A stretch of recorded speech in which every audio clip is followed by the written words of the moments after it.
Hello friends, very good morning to all and welcome to class 9th. Today we are going to learn our first lesson, the fun they had from the book Beehive. So let's start. Before you read, the story we shall read is set in a future when books and schools as we now know them will perhaps not exist. How will children study then? The diagram below may give you some ideas. यहाँ पर जो नीचे एक diagram दिया है, through this we can understand और we can imagine कि इस स्टोरी में क्या बताया होगा.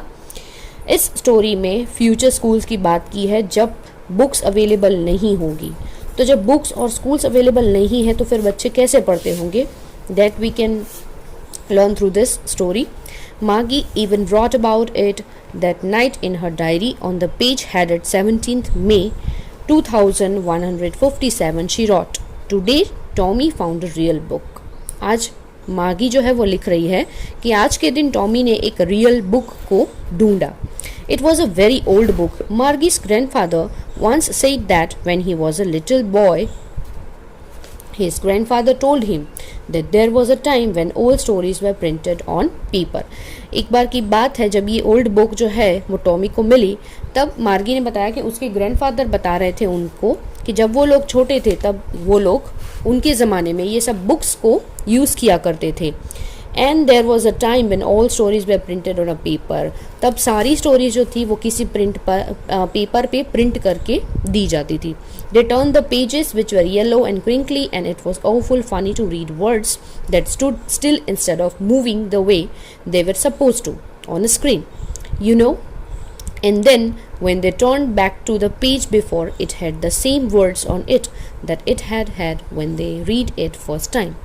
जब पहली बार उन्होंने इस बुक को देखा तो इसके पेजेस बहुत ही येलो हो चुके थे एंड क्रिंकली का मतलब है विथ मैनी फोल्ड्स, और लाइंस बहुत ही पुराने थे तो उसमें बहुत सारे फोल्ड्स बन चुके थे, बहुत सारी लाइंस भी बन चुकी थी. और यहाँ पर ये बुक कुछ ऐसी थी जिसके पेपर के ऊपर वर्ड्स को प्रिंट करके छापा गया था, बनाया गया था, लिखा गया था. जबकि मार्गी और टॉमी की बुक्स कैसी हुआ करती थी, उनकी बुक्स जो है वो किसी स्क्रीन पर मूविंग होती हुई उनको नज़र आती थी. तो ये बुक उनके हिसाब से बहुत ही अलग तरीके से है. Gee said Tommy, what a waste. When you are through with the book you just throw it away. I guess our television screen must have had a millions book on it and it's good for plenty more. I wouldn't throw it away. Same with mine, said Margie. She was 11 and hadn't seen as many telebooks as Tommy had. He was 13. यहाँ पर जो मार्गी है वो छोटी है, she is 11 year old, and उसका जो भाई है वो उससे बड़ा है, ही वॉज 13 year old. तो मार्गी के हिसाब से टॉमी ने बहुत सारी बुक्स अपनी टेलीविज़न स्क्रीन पर देखी थी और उनका जो स्क्रीन है उनके अंदर मिलियंस ऑफ बुक्स अवेलेबल है. जबकि ये बुक्स कैसी हुआ करती थी कि एक बुक आपकी ख़त्म हो गई स्टडी के लिए तो आप उसको यूज़ अप नहीं करोगे, so it's a waste for them. तो उनके लिए ये चीज़ अब वेस्ट है क्योंकि अब वो चीज़ वो लोग उनको पेपर पर नहीं देखते, उनको स्क्रीन पर देखते हैं.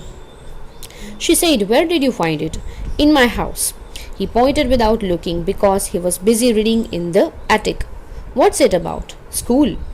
अब यहाँ पर वो उससे पूछती है कि तुम्हें ये बुक कहाँ से मिली. उसने बताया कि मेरे घर में से ही मिली, विदाउट पॉइंटिंग, और उसे उसके सामने देखे बिना या किसी चीज़ को पॉइंट आउट करके बिना ही वो उसे बता देता है कि ये बुक मुझे मेरे घर में से मिली है क्योंकि वो अपने एटिक्स को रीडिंग करने में वो बिजी है. फिर मार्गी उसे पूछती कि ये किसके बारे में बुक है. तब उसे बताया कि ये बुक अबाउट स्कूल के अबाउट में ये बुक है. Margie was scornful. School, what's there to write about school? I hate school. तब मार्गी ने बताया, Margie was scornful, contemptuous, showing you think something is worthless. कैसी, जैसे कि कोई चीज़ वर्थलेस है, कोई इसकी कीमत ही नहीं है, ऐसे वो दिखा रही है. स्कूल क्या होती है? मुझे तो बिल्कुल नफरत है स्कूल से. मार्गी always hated school but now she hated it more than ever. और अब वो उसे कुछ ज़्यादा ही नफरत करने लगी थी. क्यों? The mechanical teacher had been giving her test after test in geography and she had been doing worse and worse until her mother had shaken her head sorrowfully and sent for the country inspector. क्योंकि ये जो उसका country inspector है, ये जो उसका classroom है, उसमें उसके जो मैकेनिकल टीचर है, यहाँ पर कोई टीचर ह्यूमन बीइंग नहीं है, इट्स अ मैकेनिकल टीचर या फिर उसे रोबोटिक टीचर भी बोल सकते हैं. तो वो उसे ज्योग्राफी की टेस्ट के बाद टेस्ट दिए ही जा रहे हैं और मार्गी का उसमें बहुत ही वर्स्ट परफॉर्मेंस है और ख़राब परफॉर्मेंस की वजह से उसकी मदर जो है वो उसको बहुत ही sorrowfully, she shook her head sorrowfully and sent to for the country inspector, और उसे वो कंट्री इंस्पेक्टर के साथ भेज देती है। यहाँ पर कंट्री इंस्पेक्टर का मतलब कोई पुलिस वाला नहीं है। कंट्री इंस्पेक्टर का मतलब वो इंसान है जो उसका जो ये रोबोटिक टीचर है, उसकी जो स्क्रीन है जिसके अंदर सारा ये प्रोग्राम जो उनकी स्टडी के रिलेटेड रखा गया है, उन सारे प्रोग्रामों को ठीक करना, उसे एडजस्ट करना, ये सारा काम है वो कंट्री इंस्पेक्टर करते हैं। So he was not any inspector or a police. He was a round little man with a red face and a whole box of tools with her dials and wires. अब जो country inspector आता है, बहुत सारे उसके पास एक box में tools भी हैं और वायर्स भी है। He smiled at Margie and gave her an apple, then took the teacher apart. और फिर वो मार्गी से मिलता है बहुत ही अच्छे से और उसको एक एप्पल भी देता है। Margie had hoped he wouldn't know how to put it together again, but he knew how all right. And after an hour or so, there it was again, large and black and ugly, with a big screen on which all the lessons were shown and the questions were asked. That wasn't so bad. The part Margie hated most was the slot where she had to put homework and test papers. She always had to write them out in a punch code. They made her learn when she was 6 years old, and the mechanical teacher calculated them in no time. अब यहाँ पर जो इसका system है पूरा मार्गी के school का बहुत ही अलग है। इसके जो मैकेनिकल टीचर है वो उसे कैसे पढ़ाते हैं, फिर उसकी टेस्ट लेते हैं। तो यहाँ पर मार्गी के लिए ये बहुत ही बोरिंग चीज़ें हो जाती थी। सब कुछ बिग स्क्रीन पर देखना, फिर लेसन्स को देखना, फिर उसमें क्वेश्चन पूछते हैं, फिर क्वेश्चन के जवाब देने होते थे, फिर टेस्ट आती थी, फिर जो उनको होमवर्क मिलता था, ये सारी चीज़ों को उनको सबमिट करने के लिए एक स्लॉट दिया गया था। उस स्लॉट के अंदर उनको सारा होमवर्क, टेस्ट पेपर सब कुछ सबमिट करना होता था और वो सारी चीज़ें पंच कोड के थ्रू लिखते थे। अब ये पंच कोड एक नई सिस्टम है, through this they can give their answers. जो क्वेश्चंस पूछे जाते उसके आंसर उनको पंच कोड में देने होते थे। जब वो बहुत छोटी सी थी, 6 ईयर ओल्ड, तब उनको ये पंच कोड सिखाया जाता था। और वो जो मैकेनिकल टीचर है वो बहुत ही कम समय में ये सारी चीज़ों को कैलकुलेट कर लेते हैं, सारी चीज़ों को चेक कर लेते हैं। The inspector had smiled and after he was finished and propose Margie's had he said to her mother, "It's none little girl's fault. Mrs. Jones, I think the geography sector was geared a little too quick. Those things happen sometimes. I have slowed it up to an average 10-year level. Actually, the overall pattern of her progress is quite satisfactory." And he patted Margie's head again. तब country inspector ने उसका जो mechanical teacher है उसको repair करते हुए उनकी जो मदर है मिसेस जॉन्स, उनको बताया कि यहाँ पर मार्गी की कोई गलती नहीं है, ये गलती है बिकॉज ऑफ जो उसके अंदर जो जियोग्राफी का सेक्टर है, जो पूरा सेक्शन है जो जियोग्राफी पढ़ाता है, वो सेक्शन की जो स्पीड है वो थोड़ी सी बढ़ गई थी, जिसकी वजह से वो बहुत ही फास्ट वर्क कर रहा था। और जो मार्गी है उसके एज के हिसाब से ये जो चैप्टर, जो लेसन, जो उनका पढ़ाने का तरीका वो तो बहुत ही फास्ट चल रहा था। इसकी वजह से मार्गी बहुत ही स्लो वर्क कर रही थी, या फिर वो बहुत ही स्लोली परफॉर्म कर पा रही थी।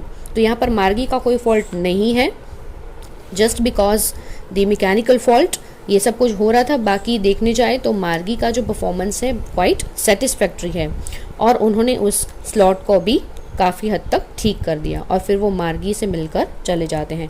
मार्गी was disappointed, she had been hoping they would take the teacher away altogether. They had once taken Tommy's teacher away for nearly a month because the history sector had blanked out completely. Margie बहुत ही disappoint हो गई ये सुन के कि उनके जो mechanical teacher है वो ठीक हो गए हैं, क्योंकि उसके दिमाग में यही होप चल रही थी कि एक बार जब टॉमी की जो ये टीचर ख़राब हो गई थी तब उसको 1 महीने के लिए ले गया था, क्योंकि उसका जो मैकेनिकल टीचर है उसके अंदर हिस्ट्री का सेक्टर जो है वो पूरा का पूरा ब्लैंक हो गया था, कम्प्लीटली ब्लैंक आउट हो गया था और इसकी वजह से 1 महीने तक टॉमी को जैसे छुट्टी ही मिल गई थी। तो यहाँ पर मार्गी ने भी यही सोच के रखा था, पर उसके साथ अनफॉर्चुनेटली ऐसा हुआ नहीं। For that she disappointed. So she said to Tommy, why would anyone write about school? और वो फिर टॉमी से पूछती है कि कोई क्यों स्कूल के बारे में लिखेगा। Tommy looked at her with very superior eyes because it's not our kind of school, stupid. This is the old kind of school that they had hundreds and hundreds of years ago. He added loftily, pronouncing the word carefully, centuries ago. Margie was hurt.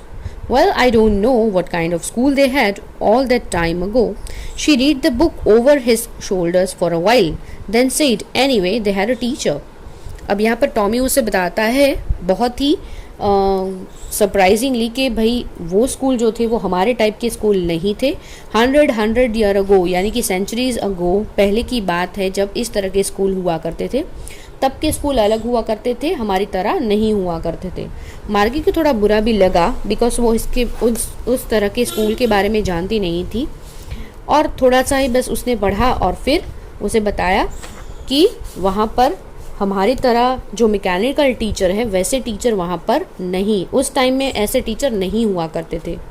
Sure they had a teacher but it wasn't a regular teacher, it was a man. यहाँ पर उसे Tommy बताता है कि उस time में कोई हमारी तरह रेगुलर टीचर नहीं हुआ करते थे, बट जो टीचर थे वो एक मैन यानी कि वो एक ह्यूमन बीइंग हुआ करते थे. A man? How could a man be a teacher? Well, he just told the boys and girls things and gave them homework and asked them questions. तो वो किस तरह के टीचर हुआ करते थे? They were human beings. वो सब बच्चों को पढ़ाते थे, फिर उनको वो सारी चीज़ें सिखाते थे, फिर होमवर्क भी देते थे और बहुत सारे क्वेश्चंस पूछते थे. A man isn't smart enough. Sure he is. My father knows as much as my teacher. अब यहाँ मुझसे सवाल होता है कि एक इंसान जो है वो इतना स्मार्ट कैसे हो सकता है कि वो किसी और को कुछ सिखा सके. फिर उसे यहाँ पर अपने फादर के बारे में याद आता है कि मेरे फादर जो है he is as much as, वो कुछ अपने टीचर से भी वो कुछ ज़्यादा ही जानते हैं यहाँ पर. तो ये जब उसे सवाल करती है मार्गी तब ये उसे बताता है टॉमी कि हाँ मेरे फादर भी है, he knows as much as my teacher, वो मेरे टीचर की जितना ही जानते हैं. He knows almost as much as बेजा. Margie wasn't prepared to dispute that. She said, I wouldn't want a strange man in my house to teach me. यहाँ पर मार्गी के लिए ये चीज़ बहुत ही अजीब है. She is not prepared. उसके दिमाग में ये चीज़ बैठ नहीं रही है कि कोई अनजान इंसान जो है वो मेरे घर पे आके मुझे पढ़ाए. ये उसको बिल्कुल ही चीज़ कुछ स्ट्रेंज ही लग रही है. Tommy screamed with laughter. You don't know much, Margie. The teacher didn't live in the house. They had a special building and all the kids went there. And all the kids learned the same thing, sure if they were at the same age.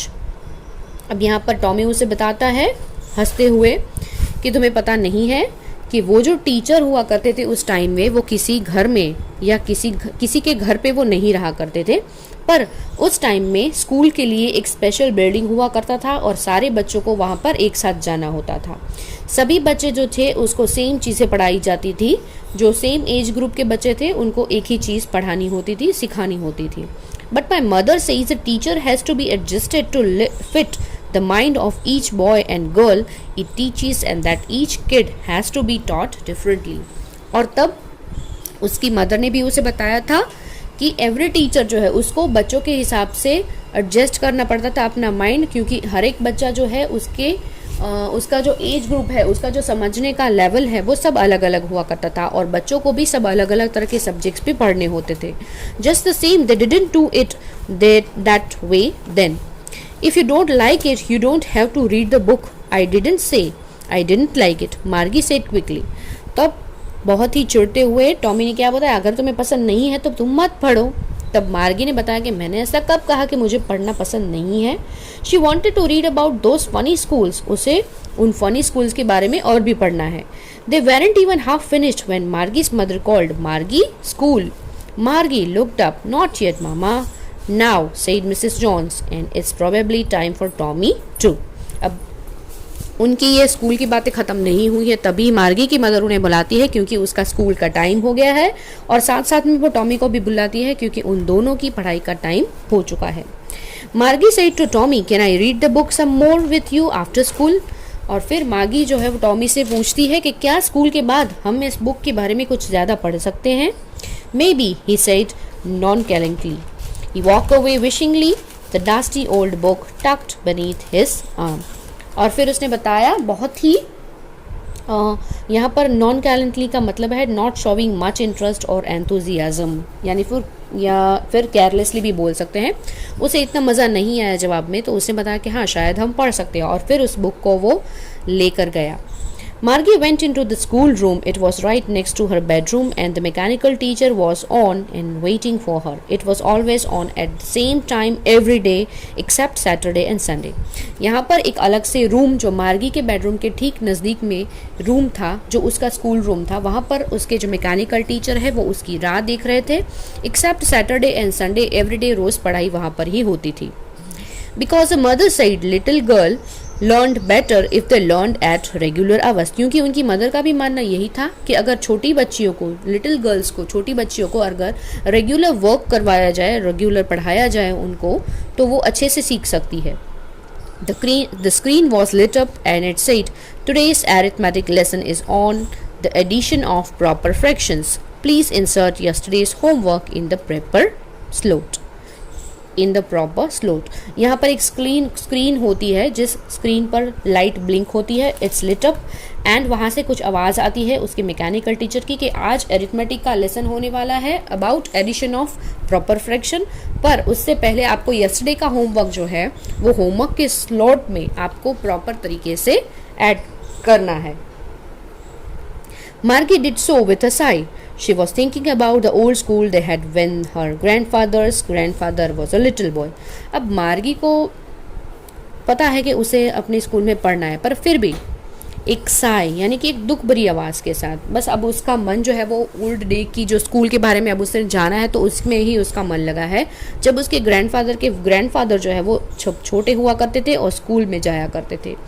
All the kids from the whole neighborhood came, laughing and shouting in the schoolyard, sitting together in a schoolroom, going home together at the end of the day. They learned the same thing so they could help one another with the homework and talk about it. अब उसे ये चीज़ें याद आ रही है कि उस समय में बच्चे सब आजू बाजू में, नेबर्स में, पड़ोसी के बच्चे सब साथ मिलके स्कूल जाया करते थे.